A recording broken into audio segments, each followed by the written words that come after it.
I'd just been discharged after giving birth when my husband made me take the bus home, while he secretly drove the Maybach and treated his entire family to hot pot. 2 hours later, he was bankrupt, and the truth about who I really was left his whole family terrified. You want to hear something absolutely insane? My husband, the man I just pushed a baby out for, left me hobbling out of the hospital, 5 days postpartum from a C-section, and told me to take a city bus home.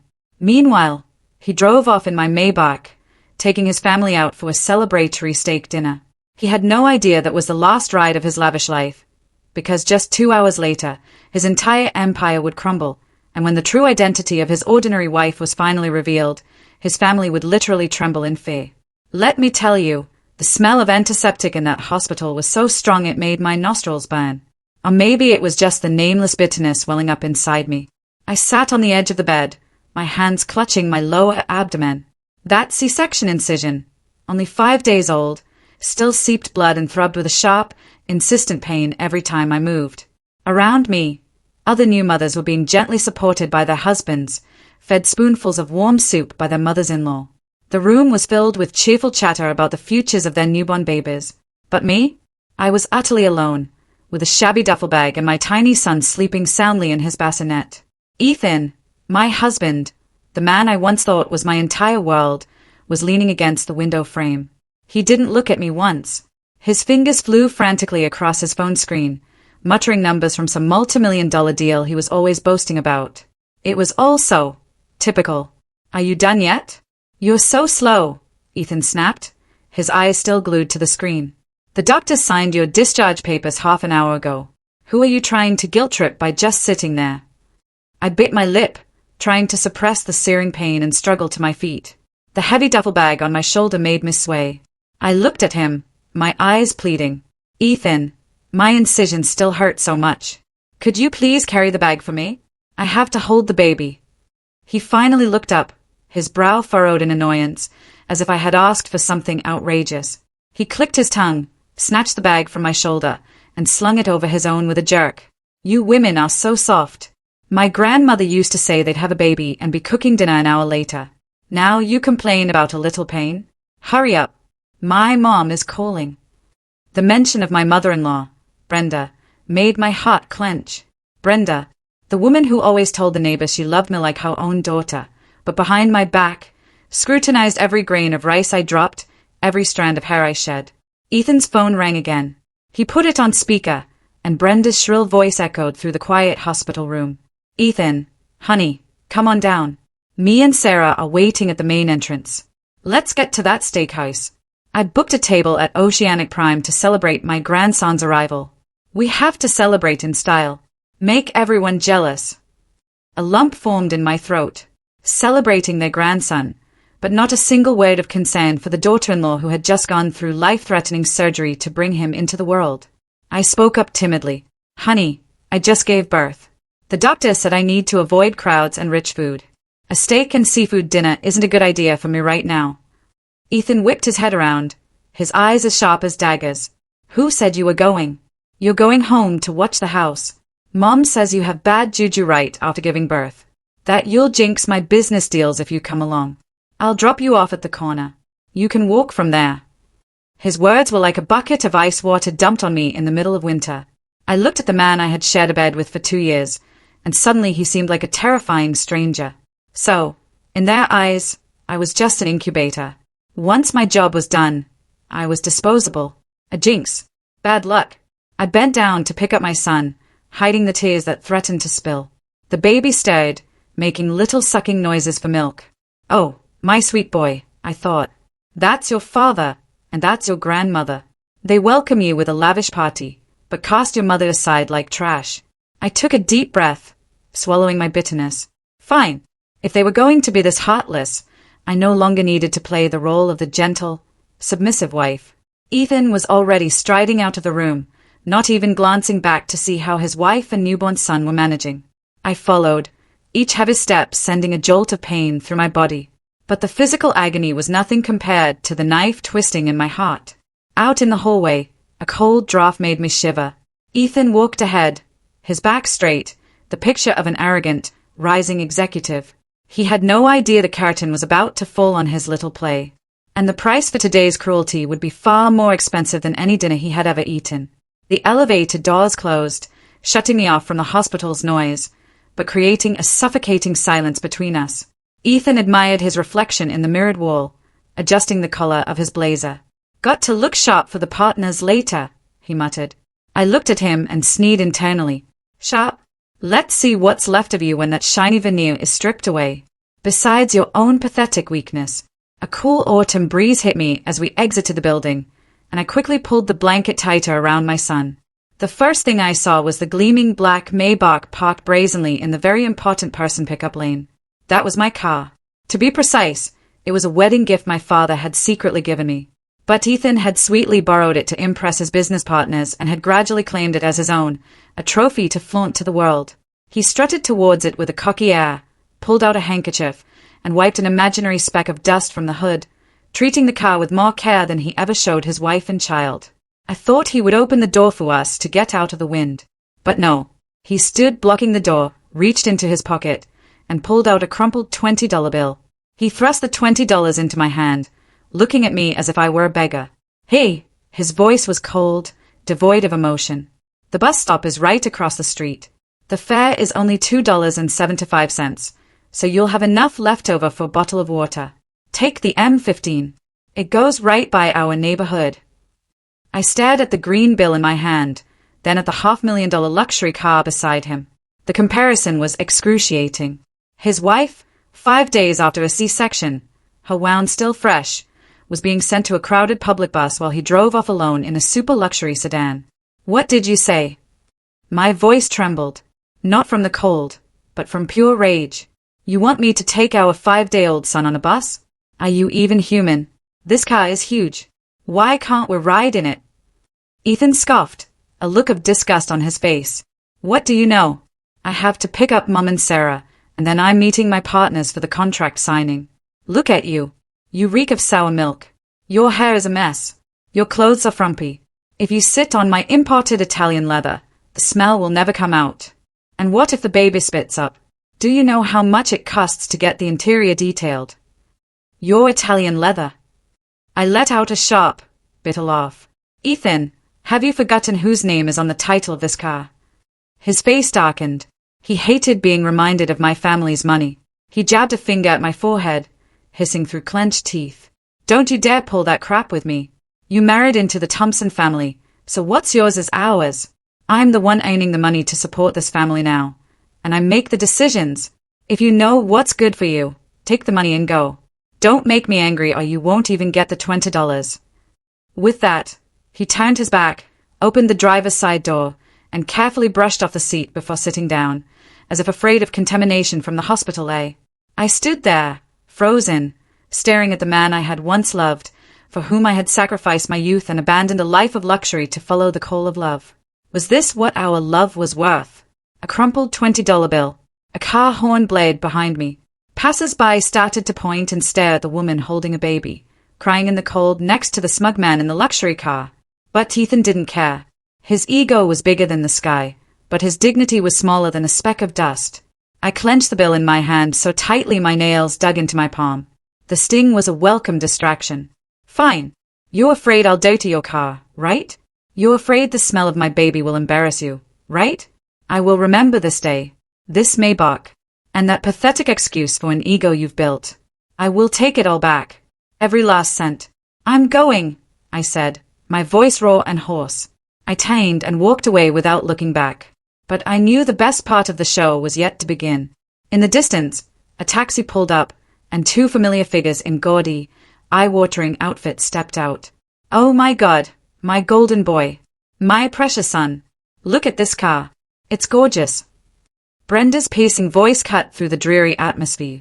She was wearing a tight, red velvet dress, a string of fake pearls as large as marbles around her neck, and clunky platform heels, tottering towards the Maybach. Following her was Sarah, Ethan's sister, also in a sequined dress that sparkled absurdly in the daylight. Her face caked in enough makeup for a stage performance. They rushed to Ethan's side, one stroking the hood, the other caressing the side mirror, cooing as if they'd struck gold. Brenda's eyes crinkled into a smile as she slapped Ethan's shoulder. That's my son. A real CEO. This is the kind of car you deserve. Now, who in this city would dare look down on our family? Ethan leaned against the car, grinning smugly. The meek expression he had worn while talking to me was gone, replaced by an air of arrogant superiority. I stood a short distance away, huddled with my son under a large oak tree to shield him from the wind, watching their family reunion with a heart as cold as ice. They walked right past me, as if I were invisible. A piece of trash on the sidewalk not worth a second glance. Sarah was the first to spot me. She shot me a sideways glance and curled her lip. Oh, look. Still haven't caught a bus, sister-in-law? Looking that shabby. Even a taxi wouldn't stop for you. Probably think you're bad luck. Better start walking to the bus stop. A little exercise will help your uterus shrink. She covered her mouth and let out a shrill, cruel laugh. Brenda finally turned to me. Her gaze held no trace of sympathy, only coldness and scrutiny. Hey, when you get home, use the back door, you hear me? Don't bring your bad luck in through the front. And make sure you clean the kitchen as soon as you get there. The place has been a mess since you've been in the hospital. Sarah and I have had to eat out every night. Do you know how much of Ethan's money that costs? Useless woman. Just lie around all day after popping out a kid. I looked at her red velvet dress, at the way she lovingly touched her son's arm, and then down at her own newborn grandson, whom she hadn't even glanced at. The blood in my veins boiled, but my mind told me to be patient. Now was not the time. Mom, the baby is so little. The bus is crowded. He could get sick. I tried, making one last appeal to their conscience. But Ethan cut me off. He opened the rear door and respectfully ushered Brenda in as if she were a queen. Get in, Mom. Ignore her. She's used to her silver spoon life. A few bus rides will teach her about the real world. Maybe motivate her to work harder. Let's go eat. I booked the VIP room. The car door slammed shut. The quiet purr of the $500,000 engine started. The car began to move. And then, as if to mock me, a tire rolled through a puddle, splashing dirty water all over my pants and old canvas shoes. Through the window, I caught a glimpse of Sarah's triumphant smirk and Brenda's satisfied nod. The black car's silhouette faded into the bustling city traffic, leaving me alone with the wind, the dust, and a profound, soul-crushing humiliation. Only then did the tears finally stream down my face, hot against my cold cheeks. I wasn't crying for the car. I was crying for my son, and for my own blindness. For 2 years, I had left behind my privileged life to chase what I thought was the sincere love of a poor but ambitious man. But I saw no ambition now, only greed, pettiness, and cruelty. I wiped my tears away with the back of my hand. My expression changed. The submissive weakness was gone. My patience had reached its absolute limit. I pulled my old, simple phone from my bag, my hand trembling as I dialed a familiar number, a number I hadn't dared to call in 2 years. A deep, authoritative, and worried voice answered on the other end. Hello, who is this? I took a deep breath. My voice choked, but firm. Dad, I was wrong. Please come get your grandson. I can't stay in this hell for another second. The M15 bus screeched to a halt, exhaling a cloud of black exhaust. The doors hissed open, and a crowd of people surged forward like a broken dam. I clutched my son tightly to my chest, using my own frail body as a shield, trying to navigate through the forest of shoulders and arms to find a place to stand. The bus was packed. The sour stench of sweat, gasoline, and damp clothing mingled into a thick, nauseating air that aggravated my asthma. The C-section wound throbbed with every jolt and shudder of the old vehicle. I gritted my teeth, a cold sweat breaking out on my forehead, my legs trembling so badly I thought I would collapse. Move in, make room, the driver yelled. I was shoved against the cold glass of the window. My baby, Noah, startled by the crush of bodies, began to wail. His tiny cries were lost in the cacophony of the city, but they pierced my heart like a needle. Hey, someone give that young lady with the baby a seat. An elderly woman with snow-white hair called out from nearby. She's going to fall over. The woman then shakily stood up and waved me over. Hey, Day, you take my seat. You look pale as a ghost. Bless your heart. Tears welled in my eyes as I bowed my head and thanked her profusely. A complete stranger, no blood relation, was willing to give up her seat for me and my son. And my husband, my child's father, had thrown us out onto the street in our most vulnerable moment. The irony was a bitter pill to swallow. Once seated, I finally allowed myself to exhale. The bus lumbered on, each pothole sending a nauseating lurch through my body. I stared out the window at the endless stream of cars, the skyscrapers, the glamorous lights of this city. None of it had ever felt like it belonged to me since the day I married into Ethan's family. Suddenly, my phone buzzed. It was a notification for an Instagram Live from Sarah. The caption, dripping with sarcasm, hit me like a punch, taking my amazing mom and my CEO brother out for a celebratory dinner for the new heir # living the high life # family first. As if possessed, I tapped to watch. On the tiny screen, the opulent interior of the steakhouse appeared in sharp detail. The table was laden with plates of Wagyu beef, its marbling perfect, bright red lobsters, and towers of fresh greens. Steam rose from the table, a picture of warmth and comfort, a stark contrast to the cold, rattling bus. Just then, Brenda grabbed a microphone. Apparently, the restaurant had private room karaoke. Her face was flushed with wine as she belted out, "My son is paying for everything tonight. Eat up, everyone. Our family is in a different league now." Ethan sat beside her, swirling a glass of red wine. His face tilted towards the ceiling in a smug grin as he addressed Sarah's phone. "Hey everyone, so happy tonight. My wife. Oh, she's tired, so she's resting at home. Only the most important people are here tonight." The most important people. His wife and newborn son were struggling on a public bus. But his ego was the most important guest at his table. Just then, the bus stopped at a red light. I glanced numbly at the lane beside us, and my heart skipped a beat. Right next to my grimy bus, through a tinted window, I recognized it immediately. My Maybach. But Ethan wasn't driving. A valet from the restaurant was parking it in the lot. It turned out I had traveled right past the very restaurant where they were celebrating.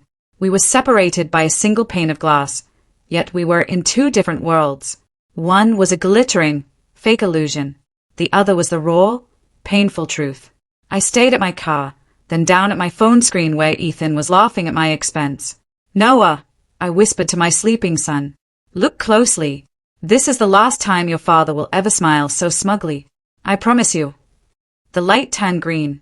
The bus shuddered and pulled away, leaving the bright lights of the steakhouse behind. Inside me, a plan for revenge began to take shape, colder and clearer than ever before. The submissive wife was dead. All that remained was a mother rising to protect her child. The thumping bass from the restaurant sound system, mixed with the roar of other diners, created a chaotic but distinctly expensive atmosphere. The spicy, rich aroma of grilled steak and garlic butter filled the air, stimulating the appetites of those hungry for vanity. Through Sarah's still-live Instagram feed, I watched Ethan flag down a waiter with the imperious air of a king summoning a servant.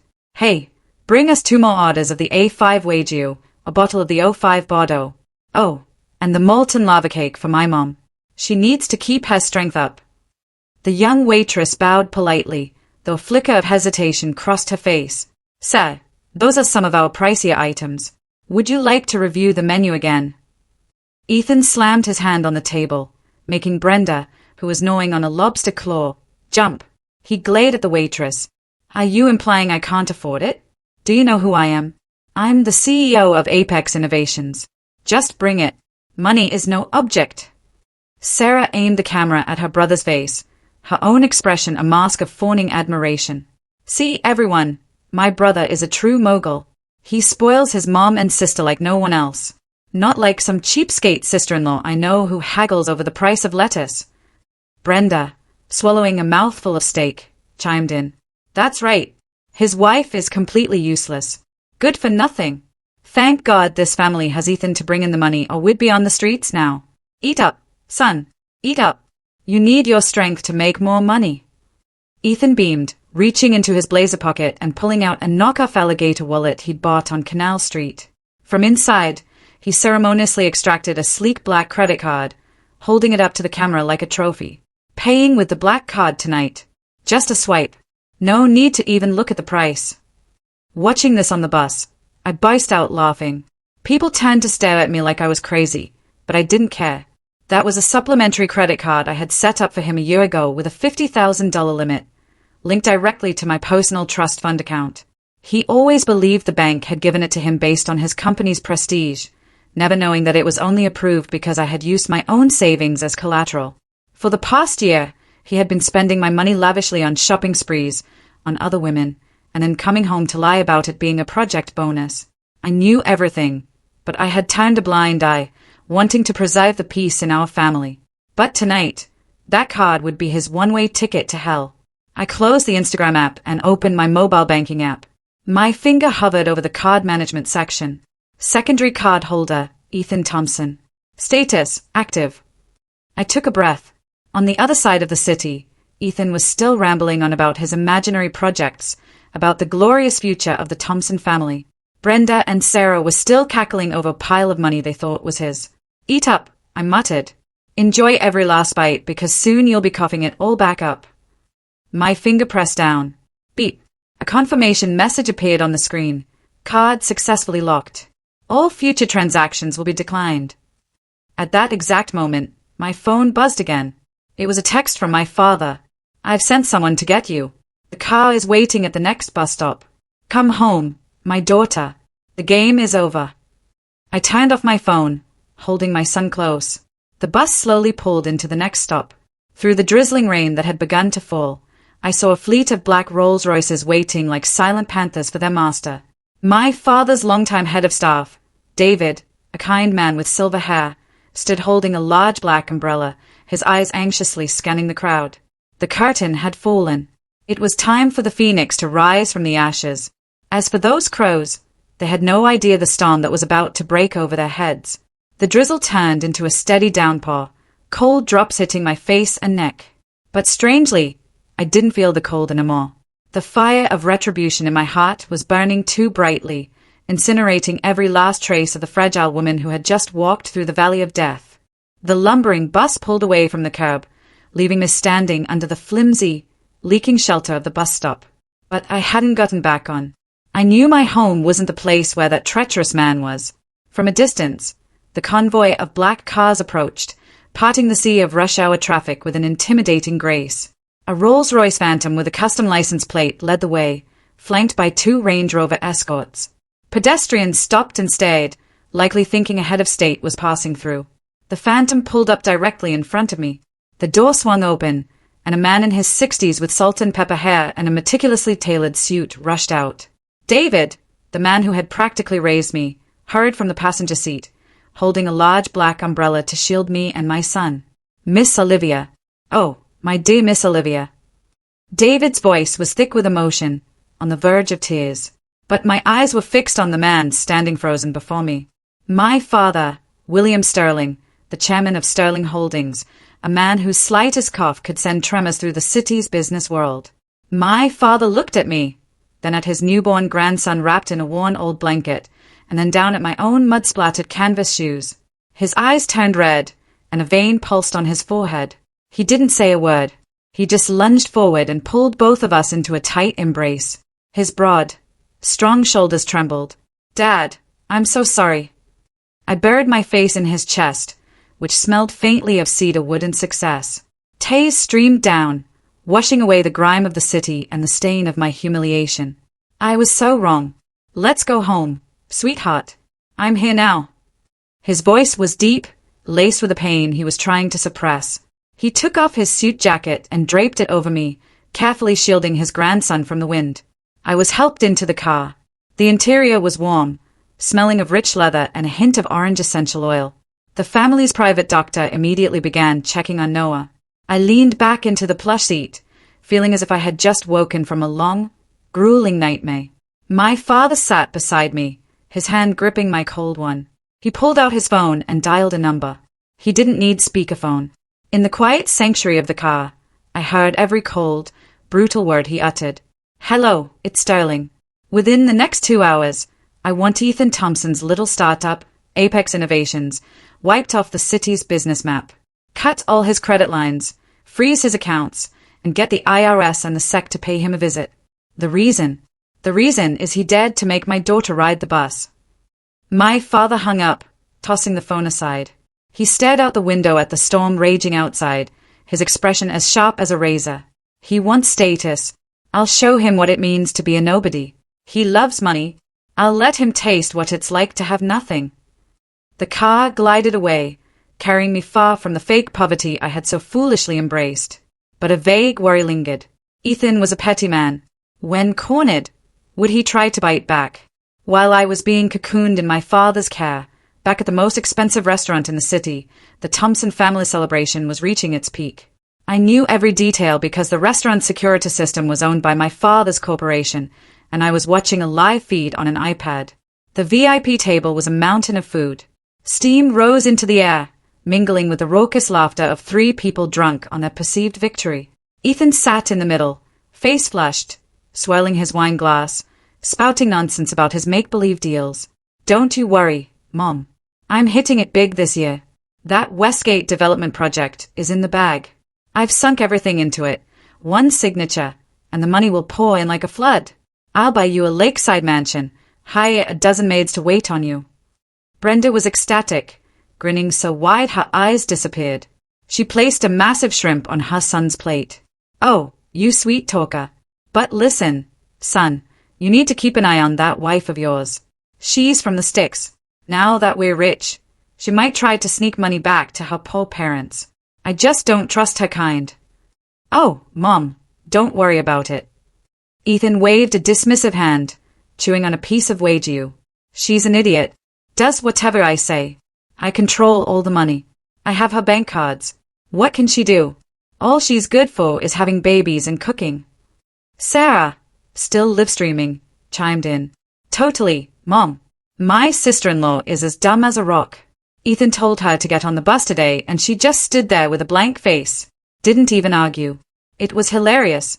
Everyone watching. Give my brother a like. That's how a real man trains his wife. I watched the screen, my finger tracing a line on the cold glass. Train his wife. We'll see who's training whom.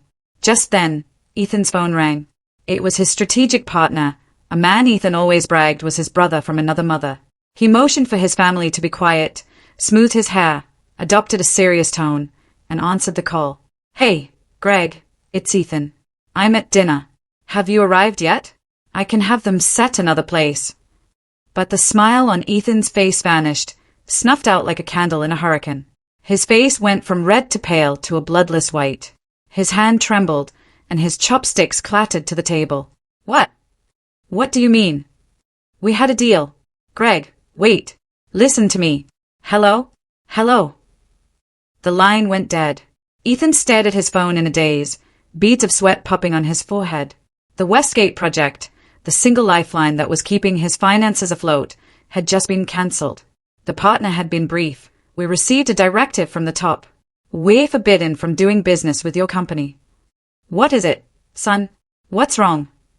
Brenda asked, concerned, a piece of fish still halfway to her mouth. Ethan flinched, quickly waving his hand and forcing a pained smile. Nothing, Mom. Nothing. Just a small hiccup. He had a sudden emergency.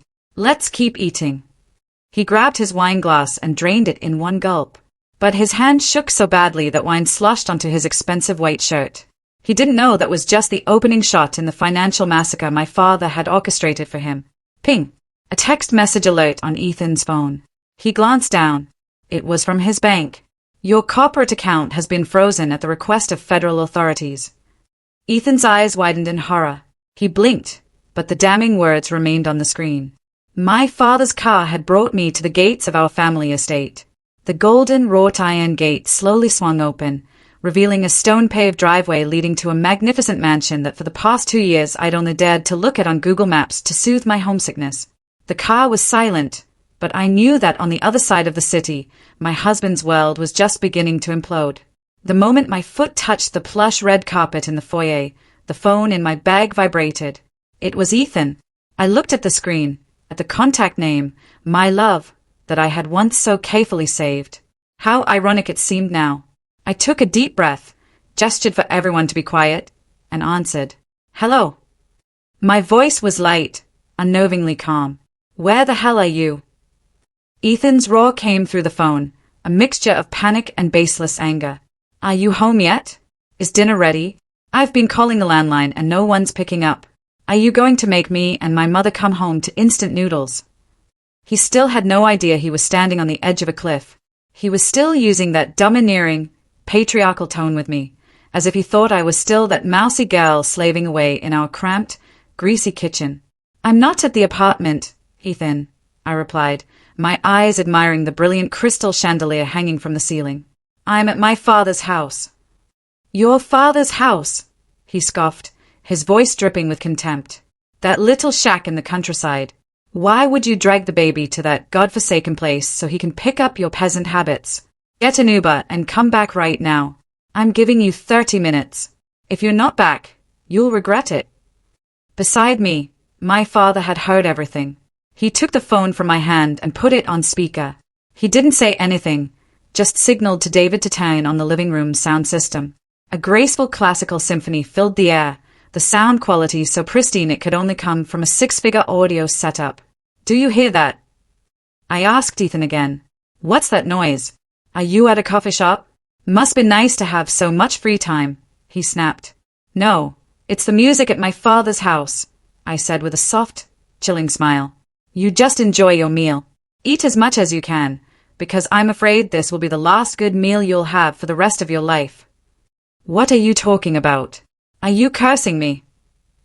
Ethan stammered, a note of anxiety finally creeping into his voice. I'm not cursing you. I'm just warning you, I said slowly, enunciating each word. Oh, and by the way, the lobster there is delicious. Make sure you eat the shell, too. Soon, you won't even be able to afford the shells. I hung up. My hand was shaking, not from fear, but from the cruel thrill of instilling terror in the man who had trampled on me. My father patted my shoulder. Well done, sweetheart. Now go rest. Let me finish taking out the trash. But I shook my head. No, Dad. I want to watch. I want to see him squirm in the mud pit he dug for himself. Just as I predicted, 60 minutes after my call, the real storm hit the Thompson family's dinner table. Ethan's phone was no longer a communication device. It was a time bomb, ringing incessantly with calls of doom. Mr. Thompson, it's a disaster. His head accountant's frantic voice shrieked through the speakerphone, which Ethan, in his panic, had forgotten to turn off. The IRS is raiding the office. They are seizing all our files, our computers. They are saying the company is guilty of tax evasion, fraud, and money laundering. You need to get here right now. What? Ethan dropped his phone into a bowl of dipping sauce. He scrambled to pick it up, wiping it on his pants, his face ashen. What are you talking about? Who's laundering money? Who's evading taxes? Before he could process it, another call came in. It was the branch manager of his bank, the same man who had invited him to play golf just yesterday. Ethan, I'm calling to inform you that the loan on your condo and your Maybach is now in default. The bank has received information that the collateral is legally compromised. We are proceeding with immediate repossession of the assets. You need to prepare to hand over the car and the property. Ethan's ears were ringing. His vision swam. He collapsed back into his chair, his legs turning to jelly. The premium wagyu in his bowl now looked like a pile of rocks pressing down on his chest. Brenda, seeing her son's green face and the sweat pouring off him, grew alarmed. Ethan, what's wrong with you? Did you get sick? Did you eat something bad? Mom, Ethan whispered, his voice. It's all gone. Everything is gone. What's gone? Did you lose your wallet? Brenda started patting her son's pockets. The company, the condo, the car, it's all gone and we're ruined. Ethan wailed, a gut-wrenching sound that drew the attention of the entire restaurant. People began to point and whisper. The looks of admiration from earlier had turned into morbid curiosity. Sarah, terrified, quickly ended her live stream, her face pale. Are you kidding, Ethan? Don't scare me like that. What do you mean ruined? Then who's going to pay for dinner? Her question was like a knife twisting in Ethan's gut. He fumbled for his wallet where he had a few spare dollars and his wife's powerful black card. That was it. The black card. The card with the $50,000 limit. It was like a drowning man grasping at a piece of driftwood. He quickly tried to compose himself. It's fine. It's fine. It must be some mistake. I still have Olivia's card. One swipe and we're done. Just keep eating, Mom. Let me make a call and sort this out. But his hands trembled so much he couldn't even dial a number. Cold sweat ran down his neck, dripping onto the table, creating a pathetic, chaotic scene. And the worst was yet to come, waiting for him at the checkout counter. The party ended in an atmosphere as heavy as a funeral.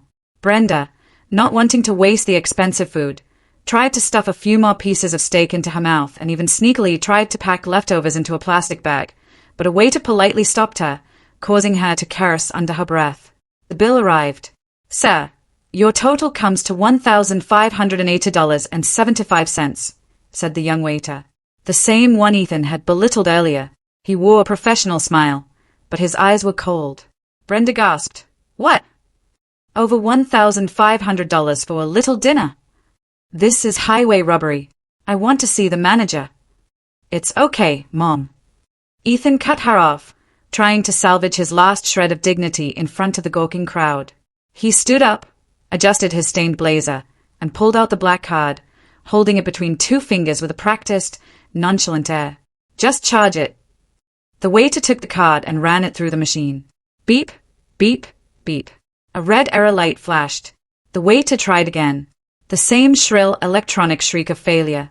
"I'm sorry, sir. The transaction has been declined," the waiter said, returning the card.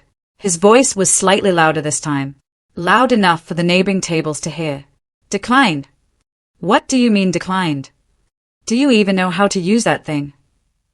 Ethan yelled, his voice cracking with fear. "That card has a $50,000 limit. I could buy this whole restaurant with it." He snatched the card back, wiped it on his shirt, and handed it back. "Try it again. Your machine must be broken." The waiter patiently tried a third time. The same words flashed on the screen in glaring red letters. Transaction declined. A dead silence fell over their section of the restaurant. A few women at the next table started snickering. Well, I thought he was some big shot. Turns out he's just a fake. Can't even pay for dinner." Ethan was drenched in sweat. He pulled out every other card from his wallet. His Visa, his MasterCard, his debit card. He tried them one by one. Beep. Card locked. Beep. Insufficient funds. Beep. Card expired. Every escape route had been cut off. I had locked the black card, and the bank had frozen his accounts. He was now standing in a luxury restaurant with a $1,500 bill and not enough cash in his pocket to pay for it. The restaurant manager, a large, fleshy man, came over. He looked Ethan up and down with unconcealed contempt. "What's the problem here? Planning on a dine and dash? If you don't have the money, you can leave your watch or your phone as collateral and call someone to bring the cash. We don't run a charity here." Trembling, Ethan took off his Swiss watch. It was a cheap replica he'd bought for $50, but he had told his mother it was worth $5,000. He placed it on the counter. "Hey, I'll leave this." The manager picked it up, glanced at it for a second, and tossed it back on the table. "This is a fake. The plating is already peeling. You think this is worth $1,500? Are you kidding me? Security, lock the doors and call the police. We've got a fraud case here." At the mention of the police, Brenda threw herself on the floor and began to wail. "Help! They're trying to kill us. They're calling the cops on an old woman just for having dinner." Ethan stood frozen, his face dark. In a moment of pure desperation, he pulled out his phone, intending to call his brothers to borrow some cash. "The number you have dialed is not in service. This user is currently busy. I don't know you. Stop calling." Everyone had turned their back on him. He was completely alone. Just then, his phone screen lit up. It was a new text message from me. "What's wrong, darling? Card not working. Should I tell my dad to buy the restaurant and comp your meal? Oh, but wait. My dad says he doesn't support freeloaders." Ethan stared at the message, then at the security guards approaching with menacing looks. He knew then that hell had just opened its gates to welcome him. The cacophony in the restaurant seemed to fade into a vacuum, leaving an eerie silence around my husband's family. I sat in the plush comfort of the Rolls-Royce, my eyes glued to the iPad, streaming the restaurant security footage. A strange mix of bitter satisfaction and lingering sadness coursed through me. Ethan stood there, sweat pouring down his face, frantically searching every pocket, his pants, his blazer, even the fake alligator wallet he was once so proud of. His fingers trembled as he pulled out crumpled bills and useless plastic cards. What seems to be the problem, Mr. Thompson? I thought you were covering everything. The manager's voice dripped with sarcasm. He stood with his arms crossed, his gaze sharp, watching the man shrink under the pressure. The burly security guards had formed a human wall around them, blocking any thought of escape. Brenda had stopped her theatrics. She sat on the cold tile floor, her face ashen, her eyes darting around for an escape route that didn't exist. The haughty pride of a CEO's mother had been stripped away, leaving her looking like a common thief caught in the act. I'll leave this watch, Ethan stammered, holding out the fake watch. It's a Patek Philippe. I bought it in Switzerland for $5,000. You can hold it until I bring the money tomorrow. The manager held the watch up to the light. It took him all of 3 seconds. He smirked and tossed it onto the marble tabletop with a clatter that sounded like a nail being hammered into the coffin of Ethan's dignity. Buddy, are you for real? This is a cheap knockoff from Canal Street. You think you can use this to cover a nearly $1,600 bill? You must think we're idiots. Security, lock the doors and call the police. We've got a fraud case here. Ethan's face turned a bruised shade of purple. He turned to his mother and sister, his eyes pleading for help. Sarah, my ever-dramatic sister-in-law, was now trying to make herself invisible, clutching her purse and pretending she didn't know the man making a scene. Sarah, do you have any money? Let me borrow it. I'll pay you back double tomorrow. Ethan pleaded, grabbing his sister's arm. Sarah yanked her arm away as if she'd been burned. Are you crazy? Where would I get that kind of money? All my cash is tied up in my online boutique. I only have enough for a taxi. You're the CEO. You figure it out. You're lying. I saw you bragging online yesterday about selling 100 orders. Ethan lost what little composure he had left. He started wrestling with his own sister for her purse in the middle of the crowded restaurant. The scene of two siblings tearing at each other over money was a spectacle for the other diners. People pulled out their phones to record. Laughter and jeers erupted. Look at that. I thought he was a tycoon. Turns out he's just broke. All talk and no cash. Someone get this on video. This is gold. Brenda, seeing her children fighting, let out a pathetic cry. Oh, this family is cursed. Ethan, let your sister go. Are you going to rob her to pay your debts? Finally, under the threat of the guards and the crushing weight of public humiliation, Sarah reluctantly pulled out a messy wad of cash. Ethan had to empty his own pockets and take out several high-interest payday loans on his phone right then and there. Between them, they barely scraped together enough to cover the bill. The manager counted the cash carefully before nodding to his guards. Next time you're broke, eat at a food truck. Don't come in here and doty our seats. Now get out. The three of them shuffled out of the restaurant, heads bowed in shame. I watched Ethan's slumped shoulders on the screen, feeling no pity. This was only the beginning. The price for betrayal wasn't just one expensive meal. They walked through the revolving doors, thinking the nightmare was over. But they didn't know the real storm was waiting for them in the parking lot where Ethan's last shred of pride, his Maybach, was about to be ripped from his grasp forever. A sudden downpour washed over the city, cleansing the streets but exposing the misery of its inhabitants. The three of them stood huddled under the restaurant's awning, watching the sheets of rain. The cold wind made Brenda shiver and sneeze. Her gaudy red dress, now soaked and clinging to her, made her look like a drowned turkey. Where's the car? Tell the valet to bring the car around now. I'm freezing to death. Brenda pounded on her son's back. Ethan looked around nervously. Just as he was about to call for the valet, a calm, firm voice cut through the sound of the rain. There's no need to look. The car no longer belongs to you. A man in a black suit, holding a briefcase and sheltered by a bodyguard with an umbrella, emerged from the rain. It was Mr. Harrison, the head of the legal department for my father's corporation, a man known in legal circles as Harrison the Hammer. His face was impassive, radiating an authority that made people instinctively shrink back. Who are you? Where's my car? Ethan stammered. Mr. Harrison calmly pulled a thick file from his briefcase and held it out. The top page, bearing the official seals of the court and the bank, was splattered with rain, but the words were still perfectly clear. I am the legal representative for the owner of the Maybach license plate. He read the number aloud. According to the power of attorney and the credit agreement you signed, You may have neglected to read the fine print. This vehicle is a property of your wife, Miss Olivia Staling. Due to your severe breach of the terms regarding marital assets, combined with your company's loan defaults, which triggered a cross-collateral repossession clause, my client has decided to reclaim her property, effective immediately. The words hit Ethan like a lightning strike. He lunged for the papers, but the bodyguard, built like a linebacker, simply pushed him back. He stumbled and fell onto the wet, slippery pavement. You're lying. I drive that car. I pay for the gas. I maintain it. It's my image. You have no right.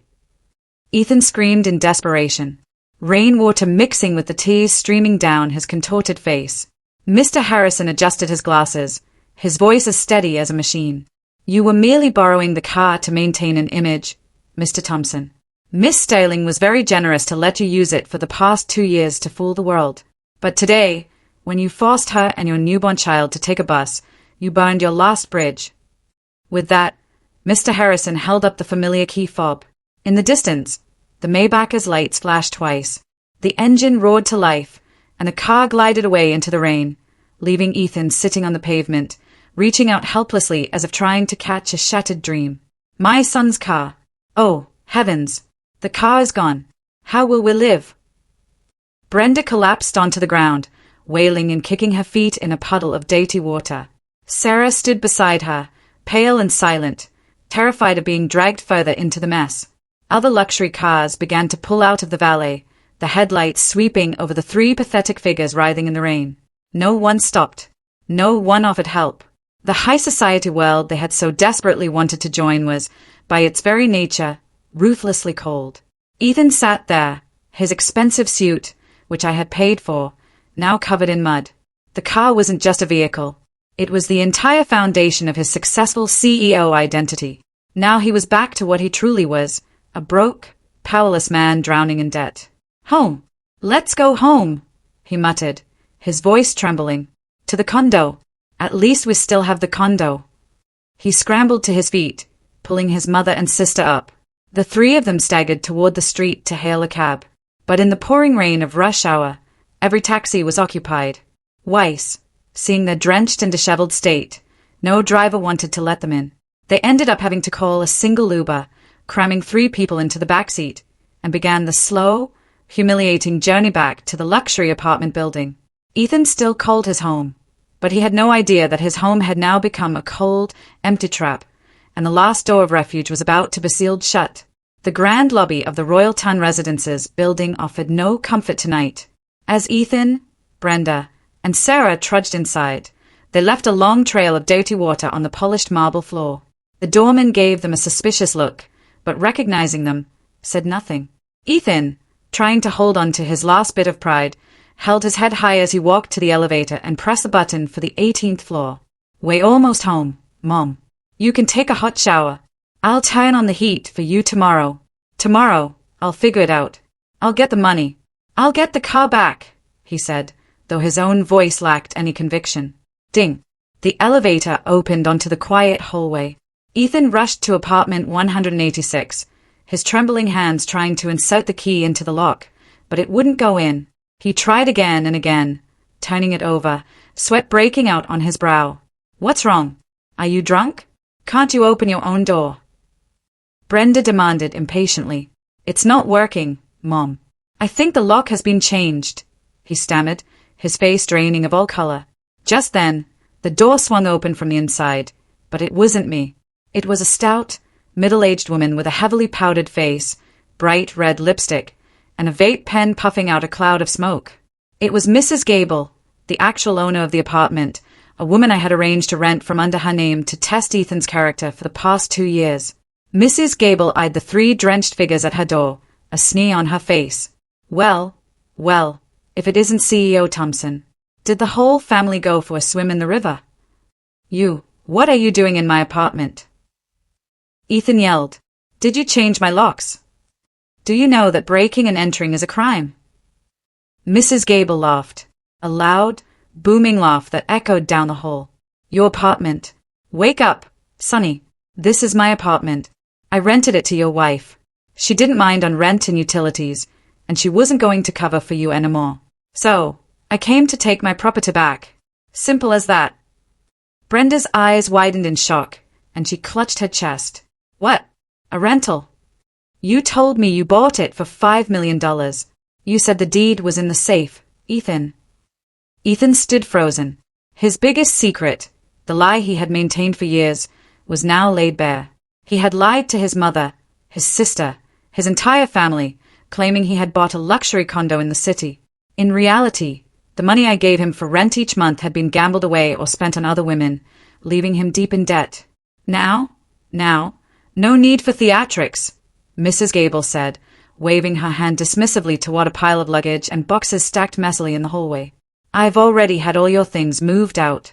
Your clothes, your shoes, even those fake Entrepreneur of the Year plaques of yours. Take them and get out of my sight. I have new tenants coming. Oh, and your 3-month security deposit? That's going toward your unpaid rent. You still owe me $2,000 for utilities. Pay up or I'll post your story all over social media. Please, my mother is sick. It's raining. If you kick us out, where will we go? Ethan fell to his knees, begging. Just let us stay for one night.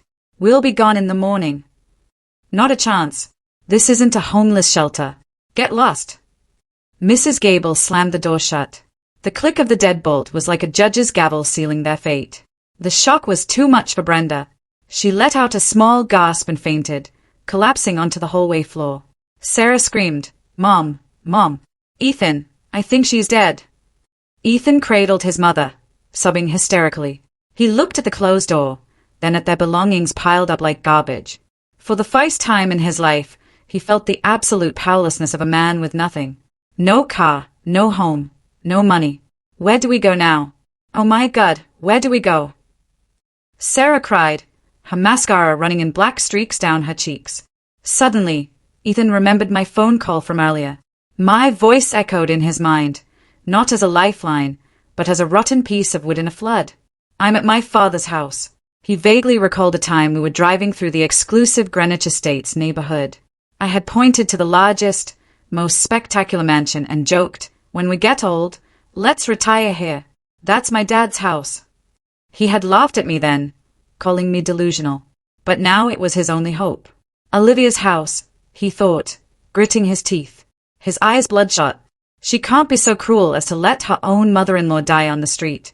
The journey from the city to the suburban estates was the longest and most miserable of their lives.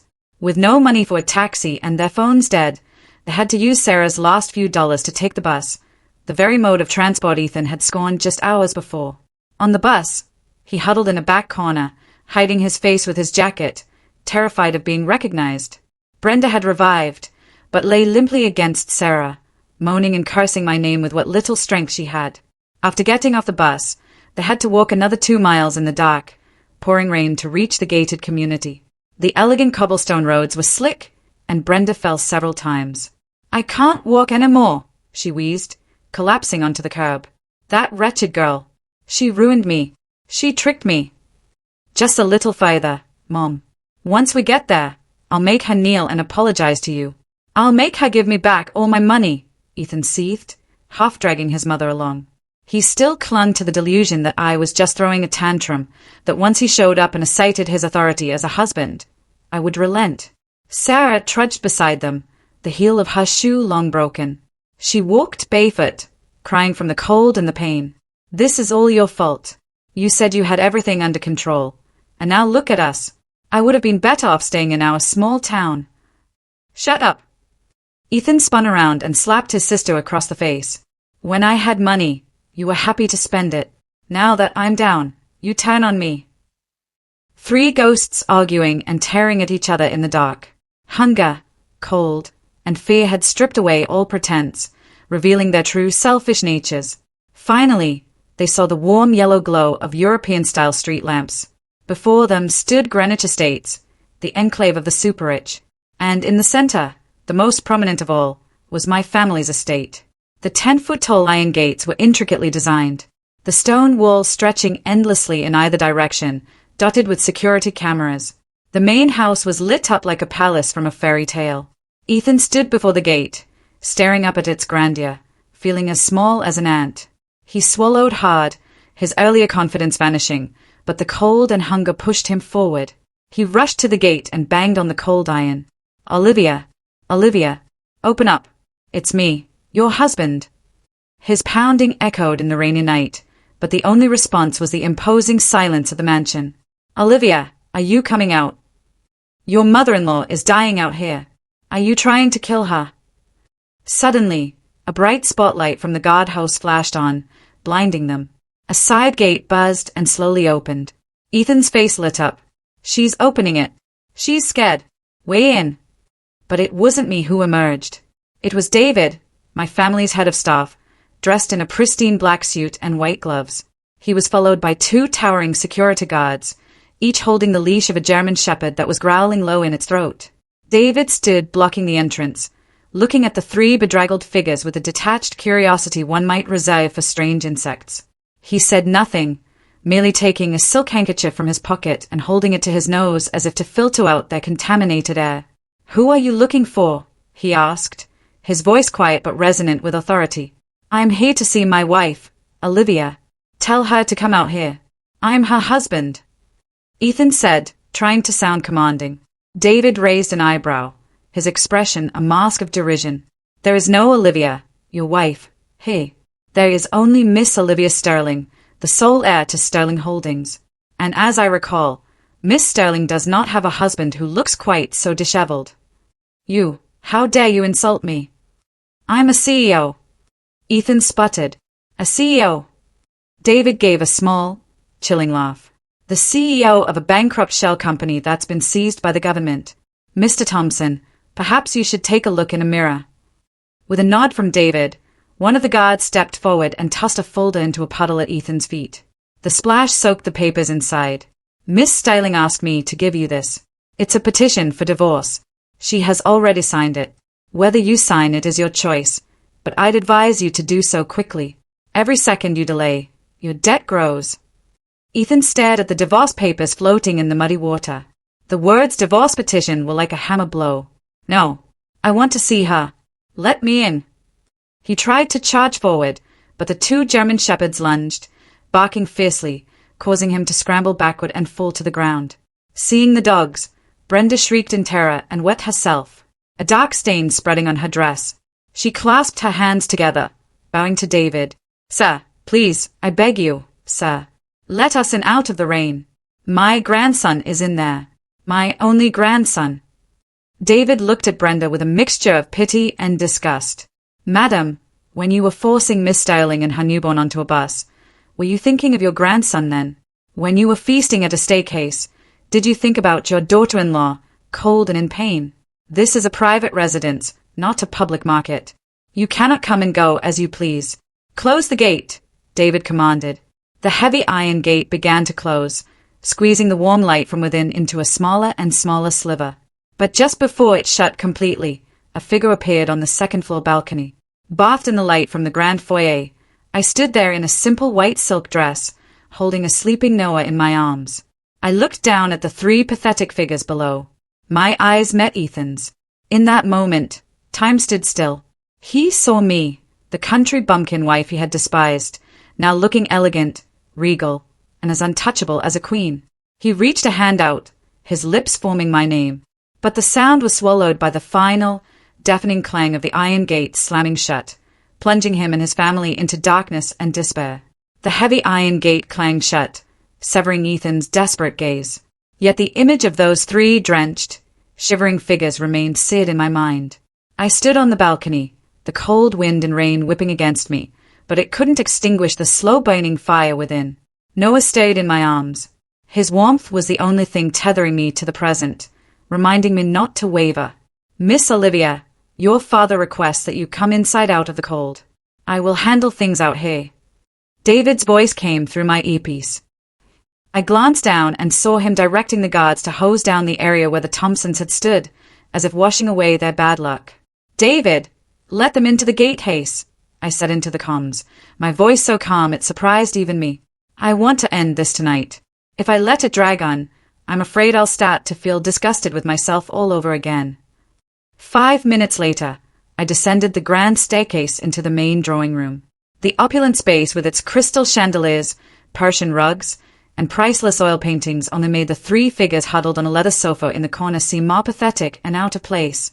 Rainwater dripped from their clothes, forming murky puddles on the polished marble floor. As I entered, the click of my heels echoed with an air of command. I was no longer in a frumpy nightgown smelling of sour milk. I wore a pearl-white silk gown, my hair styled in an elegant chignon. Ethan looked up, his eyes wide, his mouth agape. He looked at me as if seeing a complete stranger, a goddess he was never worthy of approaching. "Olivia, is that you?" he stammered. He started to rise to grab my arm out of his old possessive habit, but the cold glare of the two bodyguards standing behind me froze him in place. I sat in the armchair opposite them, crossed my legs, and let my gaze drift over their three haggard faces. "That's a silly question. Who else would I be? Or were you hoping I was one of those young models you keep liking online?" I offered a small, cold smile. Brenda, recovering from her shock, gawked at the lavish room. The greedy glint returned to her eyes, overpowering her fear. So you really are a tycoon's daughter? "Olivia," she asked, her voice syrupy sweet. "I knew it. A woman with your grace and beauty. I always suspected you came from a noble family. My Ethan is so lucky to have married you." I watched her performance with pure contempt. "You forget quickly, Brenda," I cut her off. "Just this afternoon, you were calling me a country bumpkin, a jinx, a freeloader. How did I suddenly become noble?" "Oh, that was just a joke. I was just teasing you, dear. I love you the most." My father's power. It could all be his. "Olivia, you really kept this a secret from me," he said with a forced, intimate smile. "What a test you put me through. But let's let bygones be bygones. We're family now. Your father is my father. Just tell him to unfreeze my accounts and give me back the keys to the Maybach. I have a contract to sign tomorrow, and I can't show up." I stared at him, feeling like I was looking at a monster. Even now, all he could think about was money and his pathetic ego. Not one word about our son. Not one sincere apology. Family. I laughed, the sound echoing coldly. "Ethan Thompson, take a good look at yourself. What gives you the right to call yourself my family? The right of a husband who forces his wife, fresh from a C-section, onto a bus? Or the right of a man who uses his wife's money to cheat on her while pretending to be a self-made mogul?" His face hardened. "Don't you go too far, Olivia. I am your husband. I am the father of your child. You're this wealthy and you let your husband's family suffer like this. Aren't you afraid of what people will say? Aren't you afraid of karma?" Karma. I stood up and slammed my iPad down on the table. The sharp crack made all three of them jump. "You want to talk about karma? Fine. Let me show you what karma looks like." I pressed play. An audio recording filled the room, crystal clear. It was Brenda's shrill voice. "Ethan, you better keep a tight grip on the money. Now that she's had the baby, she served her purpose. Once my grandson is a little older, find an excuse to kick her out and marry someone from a better family." Then came Ethan's cackle. "Don't worry, Mom. I've got it all planned. I'm having my lawyer transfer the title of the Maybach to my name. Once that's done, I'll dump her so fast her head will spin. She's an idiot. She'll sign whatever I put in front of her." Ethan's face went from pale to sheet white. Brenda's jaw dropped. Sarah stayed at the floor. "Did you hear that?" I said, my eyes blazing. "That was a conversation from inside my car yesterday, when you thought I was oblivious. Karma comes quickly, Ethan, and it's standing right in front of you." The drawing room doors opened. My father walked in, followed by two uniformed police officers and Mr. Harrison, the lawyer. The air grew thick, heavy, and suffocating. "Ethan Thompson," my father said, his voice low and powerful, like the pronouncement of a death sentence. "You have two choices. Listen carefully." The grand drawing room had become a makeshift courtroom. My father sat opposite them, the very picture of a man in complete control. He took a slow sip of tea, letting the silence torture them. The two officers stood stone-faced by the door. "Mr. Sterling, sir," Ethan stammered, trying to stand, but collapsing back onto the sofa. Why are the police here? This is a family matter. We can settle it privately." "Who is your family?" My father shot back, setting his cup down with a sharp clink. I have no son-in-law who is a con artist, a fraud, and a tax evader. Seeing the situation escalating, Brenda resorted to her final tactic, begging. She crawled across the floor and clutched at the hem of my silk dress, her face a mess of tears and snot. Olivia, my child, I'm begging you. Forgive my son. He was foolish. He was led astray by bad friends. Please don't let the father of your child go to jail. I looked down at the woman who used to order me around, who called me useless, now groveling at my feet. I felt nothing but disgust. Get up. You're dating my dress, I said coldly, yanking the fabric from her grasp. When you were coaching your son on how to steal my car, were you thinking of me then? When you called me a used-up incubator, did you think of me as your daughter-in-law? Don't use my son to emotionally blackmail me now. It won't work. Sarah, seeing her mother rebuffed, also dropped to her knees. Sister-in-law, please. I was wrong. I was just jealous of you. That's why I said those things. Please forgive Ethan. If he goes to jail, our family is finished. Sarah, you're not naive. You're smart. I said, you took your fair share of the money Ethan stole from me to buy your clothes and makeup, didn't you? Don't worry.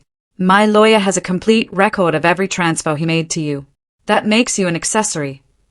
At the word accessory, Sarah's face went white and she fell silent. Ethan looked at his pathetic mother and sister, then back at my father and me. He knew he was trapped. The pride of a patriarchal man was warring with his terror of prison. Fear won. He knelt, his knees hitting the cold marble floor. Olivia, I'm sorry. I know I was wrong. I'm a terrible person. I was greedy, arrogant. But please think of Noah. He's so young. He can't have a father in prison. I'll do anything. I'll be a slave for your family. Just please don't send me to jail. He was crying, but they were not tears of remorse for hurting me. They were tears of regret for getting caught. My father signaled to Mr. Harrison, who stepped forward and placed a file and an expensive fountain pen on the table. Enough with the performance, Mr. Thompson. The audience is bored. The lawyer said, there are 2 documents here. You have a choice. Ethan looked at the file fearfully. Option 1, Mr. Harrison stated, you sign nothing. We immediately forward the entire case file, financial fraud, tax evasion, embezzlement, to the district attorney's office. Given the amount you've stolen, you're looking at a sentence of 12 to 20 years in federal prison. And of course, you'll still have to pay back every cent. Brenda gasped at the number 20 and clutched her chest, looking like she was having a genuine heart attack. Option 2, Mr. Harrison continued, flipping to the second document. You signed this amicable divorce petition, granting full and sole custody of your son to Miss Sterling. You will walk away with nothing. No claim to any marital assets, as they were all funded by Miss Sterling to begin with. In return, she will not press criminal charges regarding the funds you embezzled from the family. And my client will use his influence to persuade your other creditors to arrange a payment plan.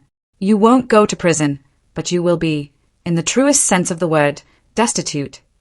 Ethan stared at the 2 choices, cold prison bars or a life of freedom and humiliating poverty. I knew which he would choose. He loved himself more than anything. I choose, he said, his hand trembling as he reached for the pen. Suddenly, Brenda lunged forward, grabbing his arm. Don't sign it. If you sign, we'll lose everything. My grandson. I won't let her raise him. I let out a bitter laugh. Even now, she only saw my son as a possession. Think carefully, Brenda, I said. His father is in jail for 20 years. You're old and sick, and Sarah is useless. What will you feed him?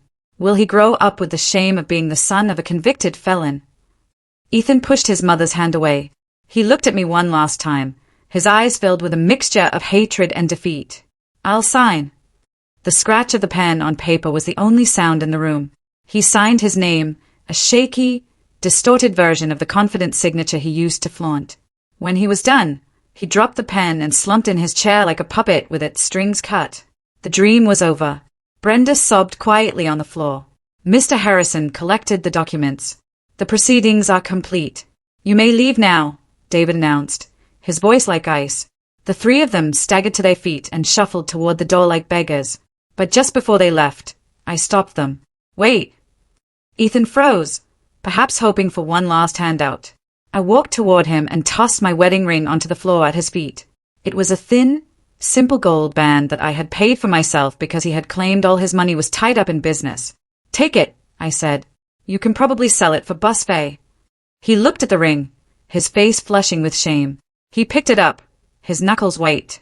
He looked at me, his eyes filled with the impotent rage of a cornered man. Olivia, you remember this day? You pushed me to this. You'll pay for this. Karma will get you. You're right. Karma doesn't miss anyone, I replied calmly. And this is your karma. You sowed betrayal, and now you reap ruin. Don't threaten me with karma. I have nothing to be ashamed of. You, on the other hand, should worry about how you're going to survive the darkness you've created for yourself. He said nothing more. He turned and pulled his broken family out into the night. The heavy door closed behind them, ending the 2-year nightmare of my marriage. The air in the room instantly felt lighter. My father came and put his arm around my shoulder. It's over, sweetheart. You're free. I leaned against him, and only then did I let myself cry. Not tears of pain, but tears of release. 3 years later, I was no longer the naive girl who believed in love in a cottage. I was now the vice president of Sterling Holdings and the founder of a successful charity for single mothers. My life was full, busy, and centered around Noah, now a bright, happy 3-year-old boy. One crisp autumn afternoon, I picked Noah up from his preschool. As we walked toward the car near Central Park, he dropped his new toy car and it rolled into the street. Noah, stop! I yelled, pulling him back as a beat-up delivery scooter screeched to a halt right next to the toy. The driver was a gaunt, haggard-looking man in a worn-out delivery uniform. He took off his helmet, revealing a tired, prematurely aged face. He picked up the toy, carefully brushed it off, and walked toward us. Here you go, little guy. Be careful next time. That voice, hoarse, tired, but painfully familiar. I looked up, and our eyes met. It was Ethan. 3 years had aged him a decade.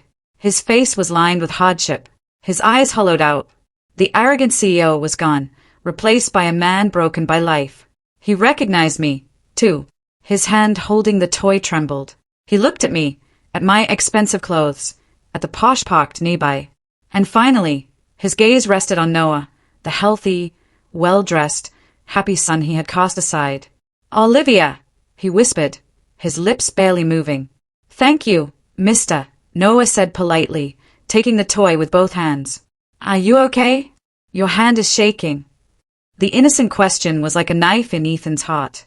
He quickly hid his calloused, dirty hands behind his back, as if afraid to contaminate the beautiful child before him. I'm fine, he choked out. He wanted to say more, to say, I'm your father. But the words wouldn't come. He looked at his own ragged appearance and knew he had lost all right to do so. I pulled Noah back a step and gave Ethan a polite, distant nod, the kind one gives a stranger. Thank you for getting that for him, I said, my voice gentle but firm. Noah, say bye-bye. He turned and walked away. I could feel his gaze on my back, a look of unbearable regret and loss. Olivia. A faint, broken whisper followed us, but I didn't turn around. What could tears do now? They couldn't erase the past. But as I settled into my car, I glanced in the rear-view mirror. Ethan was still standing there, his face buried in his hands, sobbing like a lost child in the middle of the bustling city. The sight stirred a strange, detached pity in me. Not love, not hate, just a sorrow for a man who had single-handedly destroyed his own life. Later that week, I had my assistant look into his situation. Brenda was bedridden after a stroke. Sarah had disappeared. Ethan was working around the clock on his scooter to pay for his mother's care, living in a squalid room in a rough part of town. He was paying his price. I took a bundle of cash from my safe. It wasn't much to me, but it would be a lifeline for him. I had David arrange for an anonymous donation to be made through a charity, citing aid for the sick and elderly. No name, no trace back to me. Miss, after all they did, David began, concerned. This isn't for them, David, I said with a small, peaceful smile. It's for me. It's to let go of the last bit of anger, and it's for Noah's karma. The greatest punishment isn't to crush someone completely, but to let them live with their conscience. A few days later, My assistant reported that Ethan had received the money. He had fallen to his knees and wept, then used it to get his mother better medical care and buy a more reliable scooter. He simply worked day in and day out. Perhaps he guessed where the help came from, but he never tried to contact me. He understood that living a better, quieter life was the only apology he could offer. The storms had passed. My sky and my sun were now full of sunshine. What do you think? Did I take things too far, or did Ethan and his family get exactly what they deserved? I'd love to hear your thoughts in the comments below.